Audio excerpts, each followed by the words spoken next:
Thank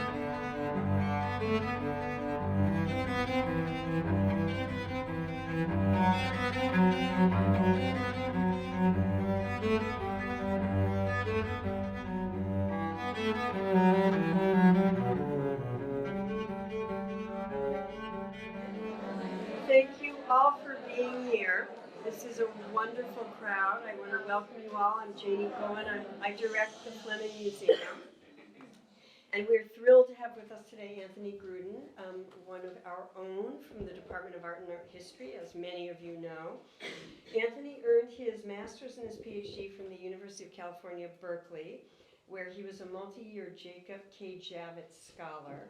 And he received his BA from Reed College, where he graduated Phi Beta Kappa. Between 2001 and 2009, he served as lecturer and wore other hats at UC Berkeley and the California College of the Arts. He joined the faculty of UVM in 2009 and serves as associate professor, again in the Department of Art and Art History, teaching art history. He's the author of Working Class Warhol, which is coming out shortly. And his articles and reviews, which are voluminous, have appeared in October in Art Journal, Criticism, Oxford Art Journal, and the catalog 13 Most Wanted Men, Andy Warhol, and the 1964 World's Fair, for which he was a consultant to the Queen's Museum and the Andy Warhol Museum, and this took place in 2015. Anthony is currently writing a book on Warhol's interest in animal life, and as well as publication of essays, The Present Prospects of Social Art History. He has also been involved in curating, and I think some of you have probably seen his exhibitions, the things he's worked on at Burlington City Arts Center. With Chris Thompson, he co-curated Jason Hanesick, Fall in Line in 2010, and with DJ Hellerman, an exhibition entitled Pictures, Then and Now in 2015, which looked at the pictures generation working in New York at the same time that many of these artists in this room were, who were really the first kind of media generation artists, which was a terrific show. So I am really delighted to welcome Anthony. Please help me in doing so.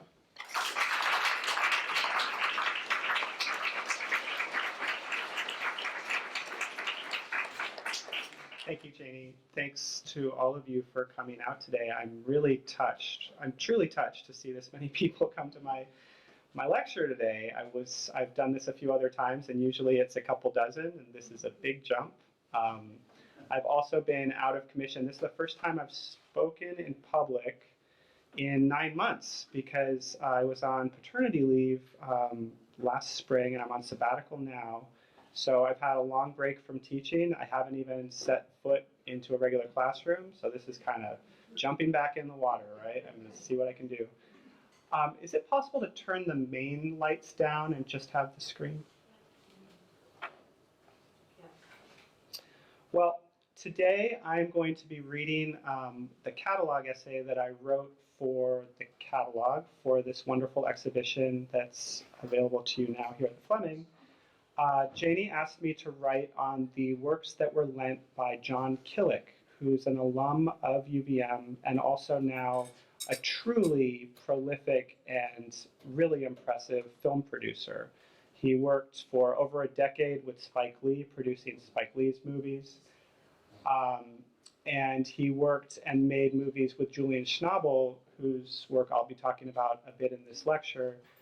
Some of my favorite recent films, Diving Bell and the Butterfly, Basquiat, they worked on together. So really somebody who left UVM and went on to great things. And after he left UVM, he started to collect art, and a lot of his best works were lent for this show. What I did for this essay is I tried to look at this work together. I didn't cover every single thing that he lent, but I tried to kind of get the feeling of the work that he lent as a whole, and I tried to figure out ways of explaining what held it together.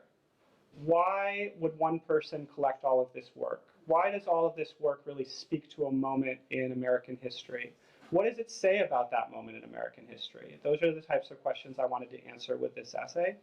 So I'll be reading from the essay, but I am happy throughout this lecture to be interrupted. Just wave your hand around until you get my attention if you have a question about what I'm saying. I'm also happy to take questions afterwards if that's more convenient for you.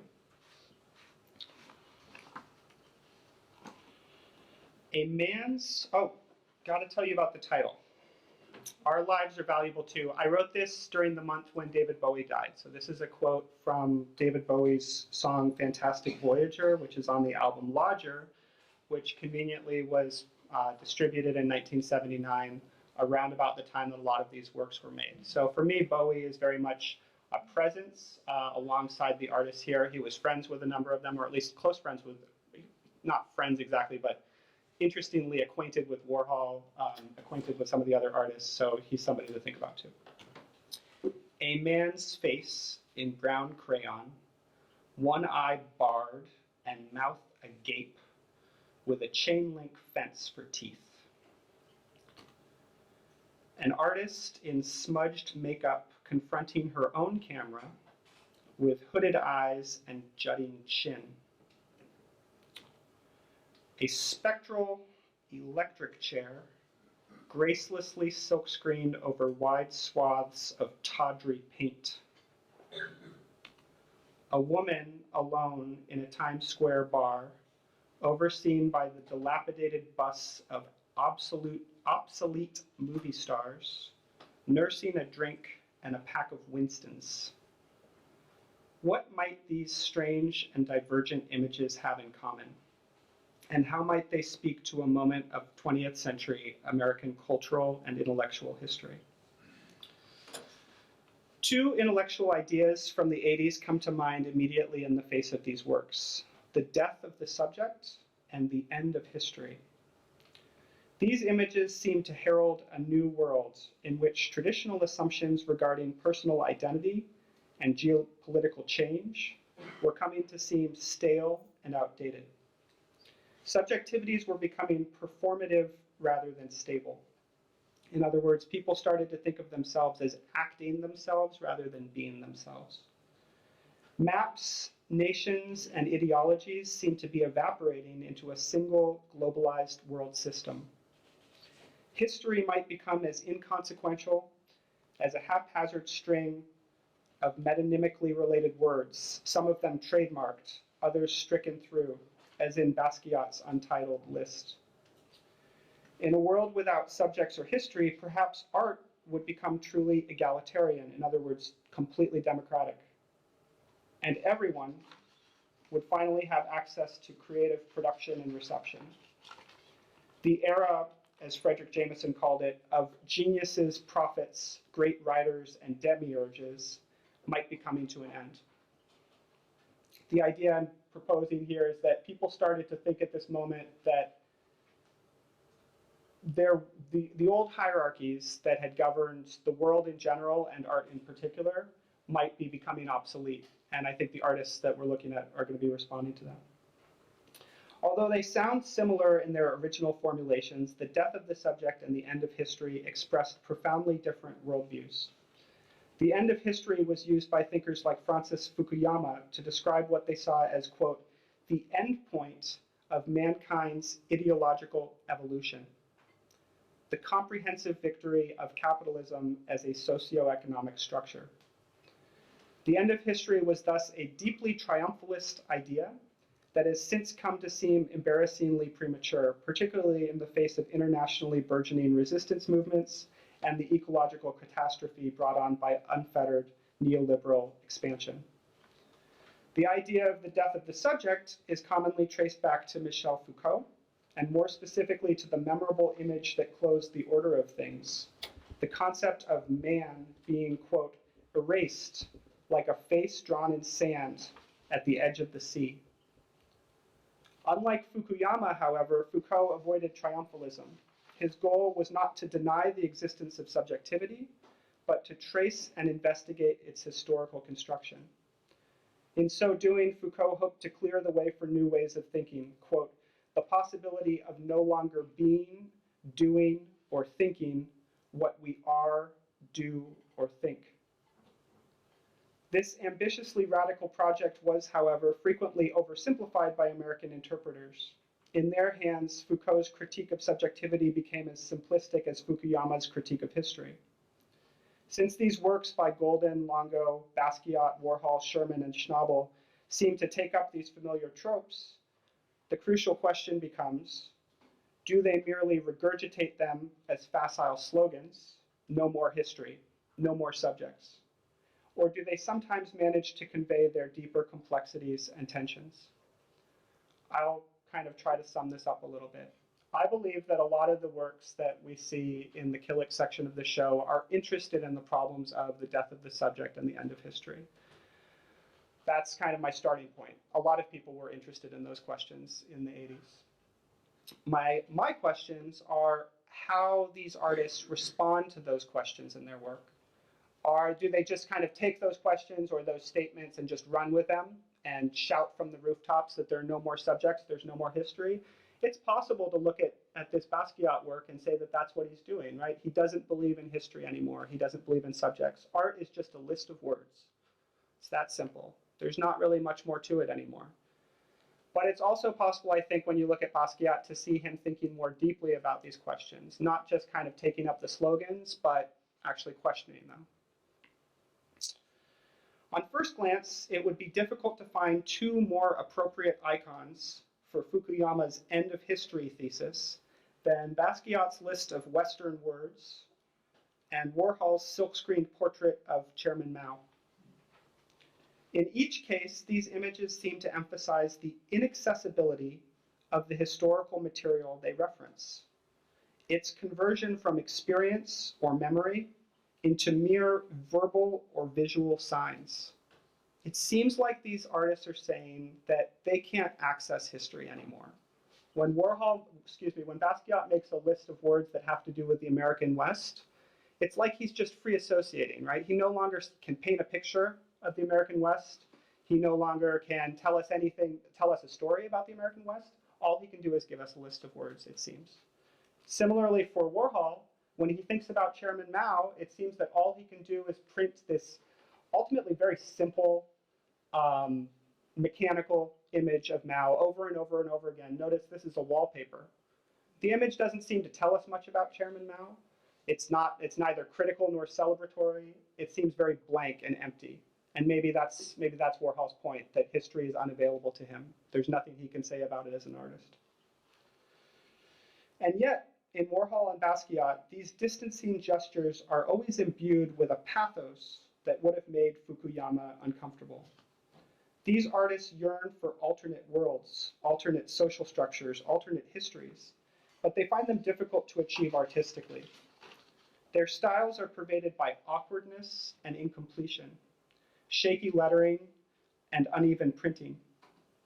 This yearning for lost or unknown times and places is astutely summarized in Schnabel's map, with its evocative juxtaposition of an inverted map of the Mexican coast and a roughly painted palm tree. There's a coast somewhere, Schnabel suggests, a place of otherness, but the map isn't much use in finding it. If Fukuyama's thesis cannot account for these strange images, history and difference aren't superseded for these artists, they're just out of reach. And there's something about the current political context that makes them difficult to access. All three of these artists would be dismissed by critics for their rude difference, often in classed terms. Robert Hughes bemoaned Schnabel's, quote, lumpen expressionist jumbles. Kay Larson derided Basquiat's work as graffiti-derived child scrawls. Art World insiders deemed Warhol, quote, a weird, coolie little faggot. In each case, history and its differences weighed all too heavily on these artists. Their work was marked by it. The idea of the death of the subject was similarly challenged and ramified by these artists and their peers. Far from espousing a simplistic refusal of the idea of the human subject, these artists shared Foucault's fascination with the ways in which subjects have been constructed in the past and the possibilities for their construction in the future. What's more, they seemed well aware that some subjectivities prey on and profit from, quote, processes of desubjectifying others, rendering them employable, usable, but then eventually into waste matter of no use. That's from Judith Butler. Is there a more vivid and revealing record on paper of neoliberalism's consequences for the corporate subject than Robert Longo's iconic Men in the Cities series? We can see from their clothing and hair that these figures have devoted their lives to the world of mergers and acquisitions, or, quote, murders and executions, as Patrick Bateman wittily put it in American Psycho. It's difficult to tell whether these figures dance with the dollar or wrestle with its powers. Subjects in these conditions are flotsam, blown about indiscriminately by the volatile winds of capitalism. These fluctuations are thrilling but dangerous, posing a fundamental challenge to the supposed autonomy of the human subject. Longo, the artist here, was fascinated by the latent violence of finance. His, quote, real New York, he was asked by the magazine New York, along with dozens of other New Yorkers in, let's see what the date was, 1987. Places in the heart where real New Yorkers find their real New York. You can still imagine this type of article in New York Magazine, right? And Longo's answer was Wall Street, empty on the weekends, like the neutron bomb hit, people jumping out of windows during the Depression. That's his real New York. It's obviously not what the magazine wanted. There's nobody else in the magazine that describes that type of real New York, but you can definitely see it in his work. The possibility of a Foucauldian emergence of new forms of existence, action, and thought pervaded the cultural production of 1980s New York. But it was typically shadowed by an anxiety regarding its own feasibility.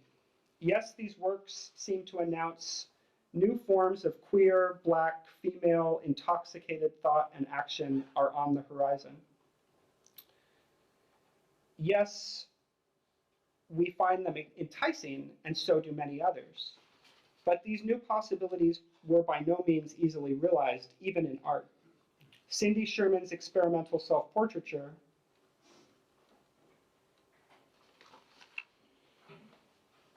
is forever stating its own precariousness and provisionality. The makeup is inconsistently applied. You can see around the eyes. It doesn't look like magazine makeup's supposed to look. It looks almost like magazine makeup's supposed to look, or film makeup. While the shallow depth of field produces a figure who seems to be slipping in and out of focus, striving for and failing to reach the position of the movie star. Warhol's Mick Jagger, by contrast, is a star on the edge of his own dispersal into torn paper, scotch tape, and tawny stains. You can see in the lower left-hand corner the paper's been stained by something messy, maybe something bodily. Warhol, during this period, also made what he called piss paintings, where he used an oxidized canvas and had people in his studio urinate on it. So when we see stains on Warhol canvas or work, they definitely have bodily connotations. Jagger's orally fixated image holds these scraps together while promising and withholding a disintegratory joy. Holly Woodlawn, the transgender actor whose performance in Warhol's Trash would be celebrated as, quote, a comic book Mother Courage who fancies herself as Marlene Dietrich but sounds like Phil Silvers, is revealed by Larry Rivers' gorgeous sketch as in the frame of a television storyboard to be similarly stranded as a cultural aspirant, seeking and failing fully to occupy the realm of the televisual. This frame that Rivers uses was a storyboard for TV shows. So in Hollywood or wherever they're making a show, they would frame out what the individual scenes would be by sketching into this little TV. A lot of you probably don't remember watching a TV with a shape like this, but this is the old-fashioned rounded corners 4:3 TV, right, non-HD. So Rivers repurposes those little frames to do a portrait here. Even Woodlawn's stage surname was liminal, lifted from a scene in I Love Lucy, and then imaginatively linked to, quote, the Woodlawn Cemetery fortune, all the marble granite land and bodies, she said. Woodlawn always remembered Larry Rivers bailing her out of jail, spiriting her away to Bergdorf's with his credit card, and to see Warhol's movie Trash, where she, quote, signed her first autograph. So these two artists have a long, interesting history together. Rivers literally bailed Woodlawn out of jail. He decided the best way to cheer her up was to take her shopping and then to see the film that she starred in. Living between and betwixt society's sexual and economic categories was both dangerous and thrilling. Fellow travelers deeply respected each other's bravery in this regard. Jagger and David Bowie would frequent Woodlawn's nightclub act during the 70s, sitting together, quote, in the back. By sketching Woodlawn on television, Rivers proposed, quote, the possibility of new counterpublics, new spheres of possibility, where queer stars could reach vast queer audiences. In different ways, Basquiat's striking Untitled Head and Nan Goldin's unforgettable Cookie at Tin Pan Alley mark a grimmer side of these struggles for new forms of subjectivity. In Basquiat's image, the color and shape of the head and face are presented as carrying a powerfully racialized charge that blocks the subject from acceptance in a prejudicial world. The sketch, which seems closely related to paintings like Two Heads on Gold from the same year, is bound and constrained by its own heavy, dark contours, lines that simultaneously define it as a subject and mark its border with an outside world that subjectifies it. The lines that etch the massive nose and brow form a rough, almost humanoid hieroglyph. It is as though the body's whole truth were written for others in the shape and color of its face, so that, quote, the soul is inscribed on the surface, a signification that produces on the flesh the illusion of an ineffable depth.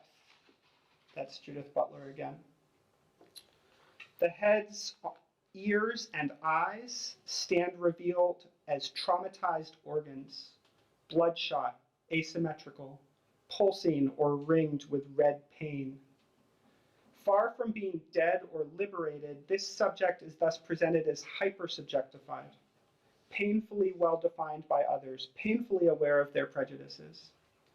A year later, when a Black graffiti artist he knew named Michael Stewart arrived at Bellevue Hospital brain dead after being arrested for marijuana possession and resisting arrest, Basquiat told a friend, quote, it could have been me, it could have been me. He turned to painting skulls instead of heads. The death of the subject, and more specifically the death of the creative subject at the hands of the state, became a daily peril for him.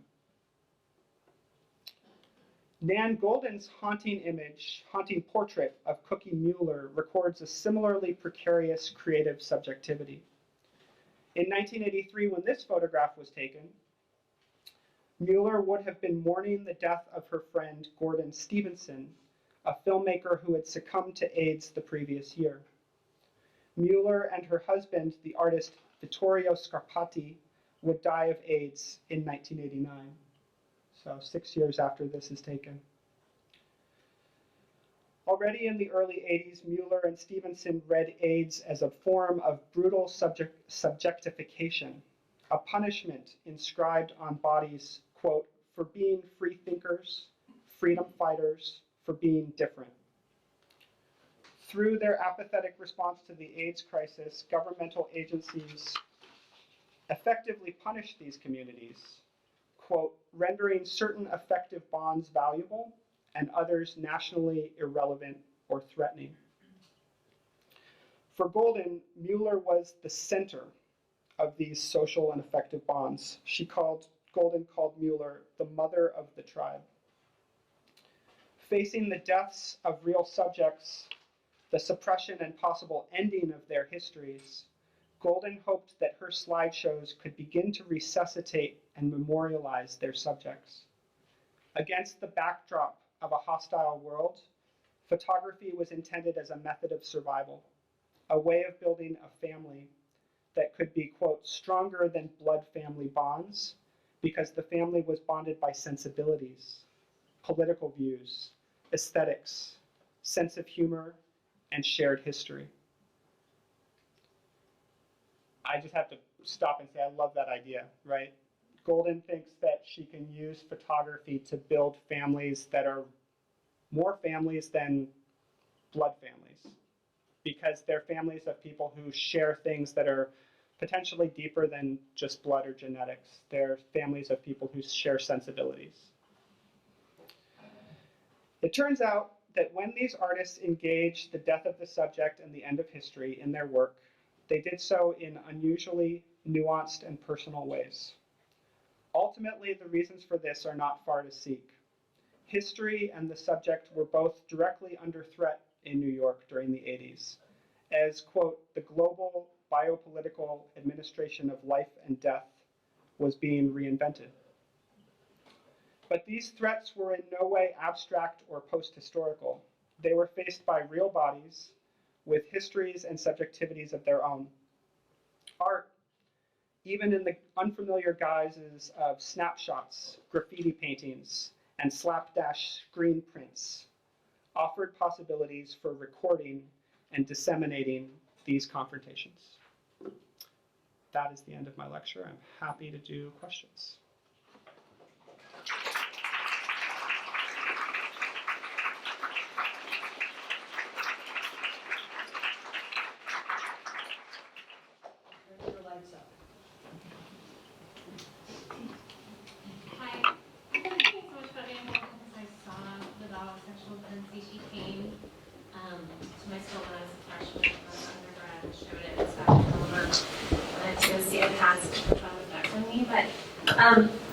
I was talking about with a friend of mine that I'm going to take to see the show, and I was showing her the book, and the picture right where she's, the sort of photograph, she's, her eyes all bloody, and she's been beaten up. And I was shocked because my friend said, did she really get beat up? Right. Or was that, right. Was that a kind of performance? Right. And I thought it's so interesting. And then this person teaches at Yale, they should know. But like it's so, that here's art which was so unfiltered and raw, and she took a lot of crap, right? Right. So how sort of unartistic or unfiltered it was. So I just wonder what you thought, because I've been so fascinated by that comment. And also, this whole idea I was explaining to my daughter and going to bring to the show, that it was a kind of diary essay. And so I have a 13-year-old, and she said, oh, like Snapchat. Yeah. And I know there's that essay in the New Yorker, like, Nan Golden isn't responsible for selfies. But it does, like, watching my daughter and her friends, there is something, like, about something where they're absolutely kind of controlling and establishing a kind of narrative. And it is about community. I mean, for my daughter, it's all her basketball. But I just wonder what your thoughts on that. Those are two really fascinating questions. I'll try to do them one by one, or do my best with them one by one. For the first question, what it immediately reminds me of is the comparison between Grudin and somebody like Sherman, where Sherman is fascinated by dressing herself up. I don't think she ever uses makeup to show herself as injured, but she certainly uses makeup and various other things to show herself as part of a traumatized scene, various types of traumatized scenes. So yeah, I mean, there's a huge split there between Grudin and Sherman, with one really prioritizing, cinema verite, I guess, and the other looking for ways to perform other roles. So I guess that would be one way to forgive your friend from Yale, is to think like he or she was confused by the ways that these artists can kind of split the difference, go in opposite directions there. I also read the Nan Golden New Yorker piece. I thought that I'm a huge admirer of her work. I thought she was a little curmudgeonly about social media now. I think that when someone writes the history of social media, 100 years from now, hopefully, she and Warhol and Basquiat will be the early part of that history, because I think there's an egalitarianization of technology that happens that they really benefit from.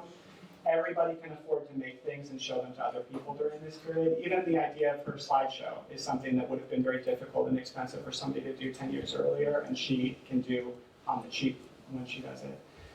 And those are just kind of early moments, I think, in where we are now. And certainly Snapchat and all of the other technologies are community building. They do the types of things that Golden describes here in terms of building families, non-genetic families. Yes? Could you please just describe like the connection between the title, like Our Lives Are Valuable Too? Yeah. Are you just trying to say that the artists were you got it. Okay. Yeah. I mean, partially the title is meant to be evocative. It doesn't have like, there's no, but I think it does apply. I think what I'm trying to say is that when these artists thought about the end of history and the death of the subject, those weren't abstract things for them. Those weren't abstract ideas for them. They were challenges that they really faced bodily and personally. And for instance, Basquiat having his friend run in by the police and killed for marijuana possession and resisting arrest, you know, he has to sit there and think my life is valuable too, right? How am I going to express to others what my life is like and make them value it? Yes? I'm curious the degree to which, if you know, these artists were, I mean, clearly these ideas, the end of history, and these ideas were in the air. Yeah. But to what degree were any of them conscious of the theorization, Right. like Foucault, or that sort of specific thing? So this is a question that comes up for me a lot with various work that I do, and it's always really interesting for me. My training at Berkeley, I was taught that you don't necessarily have to directly read about an idea for it to have an influence on you. There's lots of ways that ideas kind of filter through an intellectual community without necessarily direct exposure to the original text. I think it could, I still think it would be interesting work to try to go through the artist library. I guess that's what you have to do. You have to go through their libraries if they're available. You have to go through their written journals and anything they publish. Yeah, letters. Or And figure out, interview them. or interview if they're still alive. Interview them, certainly, if they remember properly what they actually read and when they read it, which is tough. Right. I like that type of work, but I'm comfortable just kind of saying, these are people who are out and about in this metropolis during this time, and so were these ideas, and they interacted. They were exposed to these ideas to one degree or another.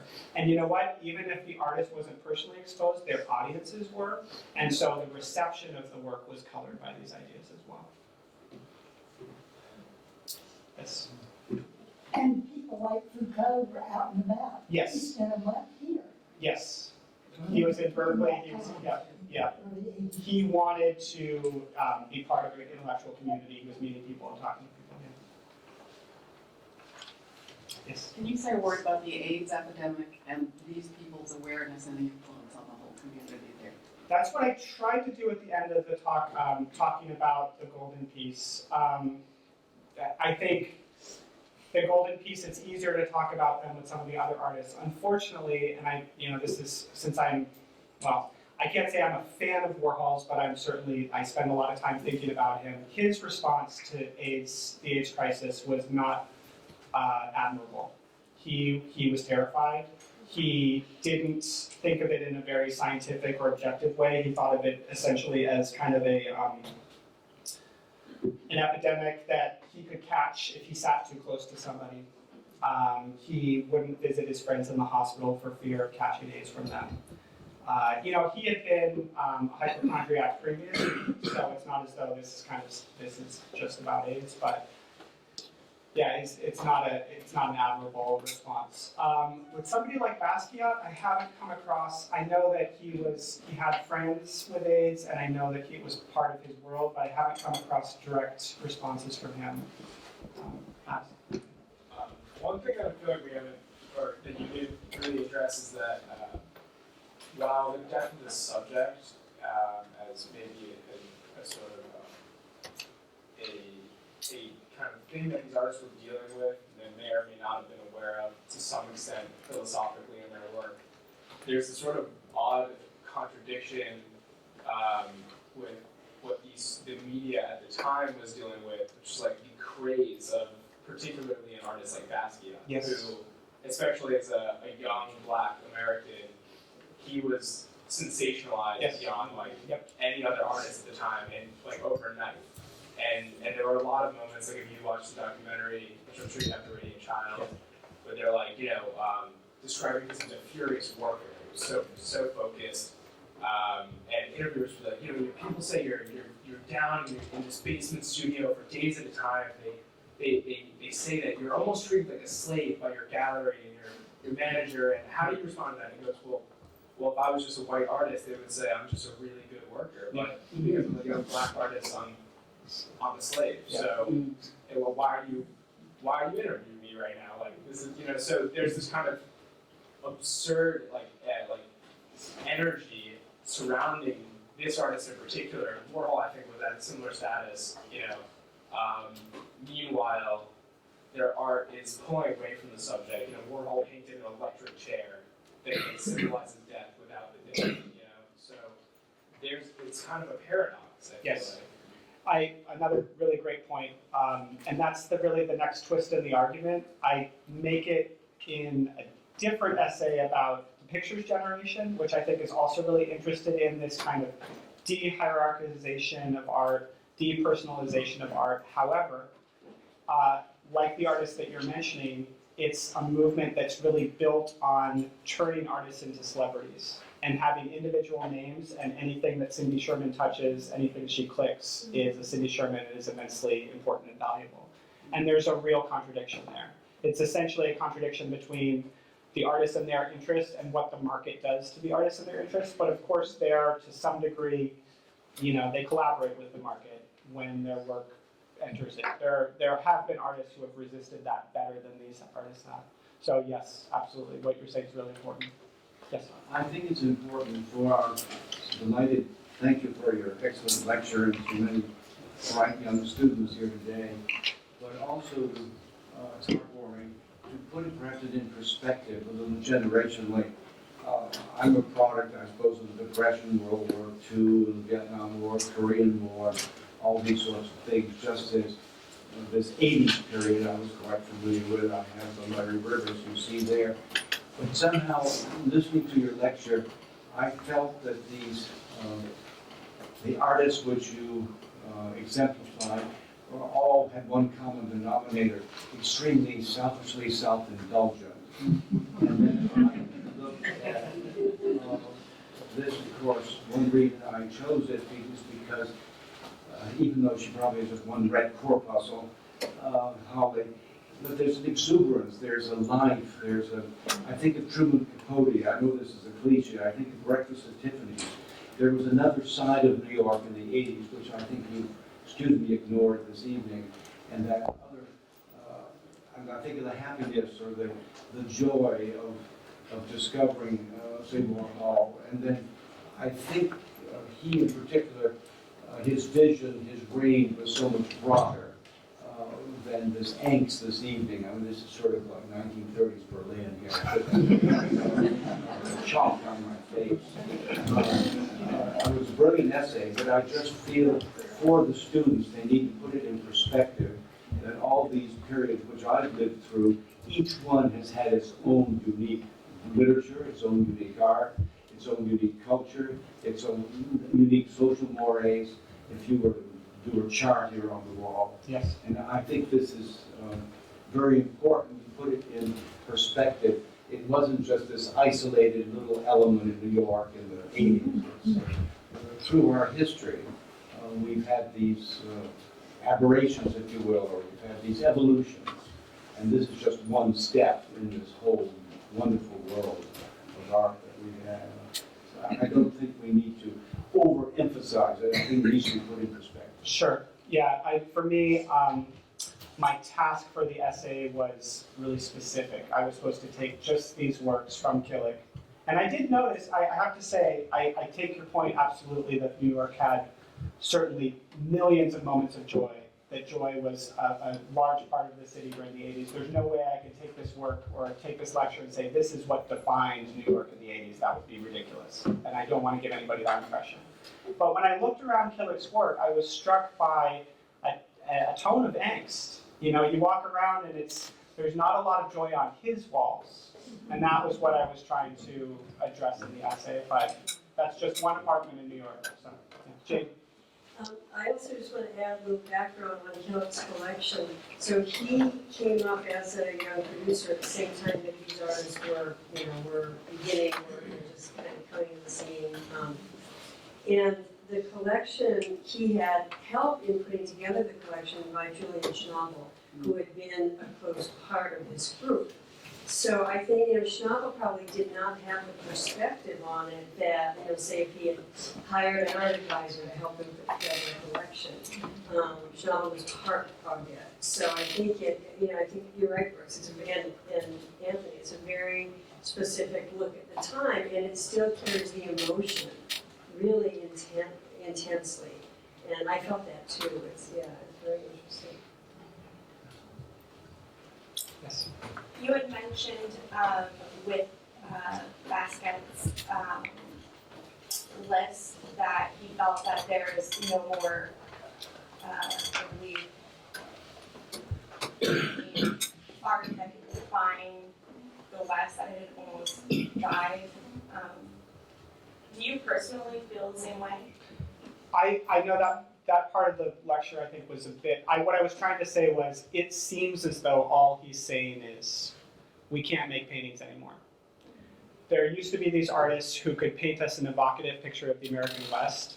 All I can do is write a list of words that kind of, when I'm brainstorming, they relate to the American West.